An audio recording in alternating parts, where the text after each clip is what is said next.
Hello welcome back to our channel. ഇന്ന് നമ്മൾ ചർച്ച ചെയ്യാൻ പോകുന്നത് ഡോഡോ പക്ഷികളുടെ വംശനാശത്തെക്കുറിച്ചാണ്. നമുക്ക് എല്ലാവർക്കും അറിയാം, മൗറീഷ്യസ് ദ്വീപിൽ മാത്രം കാണപ്പെട്ടിരുന്ന വംശനാശം സംഭവിച്ച പറവയാണ് ഡോഡോ പക്ഷികൾ എന്ന് പറയുന്നത്. 17-ാം നൂറ്റാണ്ടിലാണ് ഇവയ്ക്ക് വംശനാശം സംഭവിക്കുന്നത്. ഇവയുടെ ആഹാരം എന്ന് പറയുന്നത് ഫ്രൂട്ട്സ്, ചെറിയ ചെറിയ വിത്തുകൾ, ഇലകളൊക്കെയാണ്. 1 മീറ്റർ ഉയരവും 20 കിലോ ഭാരവുമാണ് ഇവർക്ക് ഉണ്ടായിരുന്നത്. 1598 ഡച്ച് നാവികർ മൗറീഷ്യസ് ദ്വീപിലെത്തി ഡോഡോകളെ എളുപ്പത്തിൽ വേട്ടയാടാൻ, ഭക്ഷണമാക്കാനൊക്കെ കണ്ടെത്തി. സ്വാഭാവികമായിട്ടുള്ളൊരു പ്രതിരോധ സംവിധാനങ്ങൾ ഇവയ്ക്കില്ലായിരുന്നു.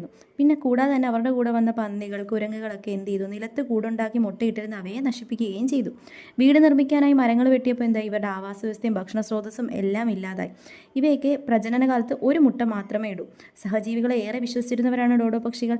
ഇവയൊക്കെയാണ് ഡോഡോയുടെ വംശനാശത്തിന് കാരണം. അവസാനമായി ഡോഡോകളെ കണ്ടെത്തി എന്ന് പറയപ്പെടുന്നത് 1662 അപ്പോൾ വീഡിയോ ഇഷ്ടപ്പെട്ടാൽ ലൈക്ക് ചെയ്യുക, ഷെയർ ചെയ്യുക, സബ്സ്ക്രൈബ് ചെയ്യുക.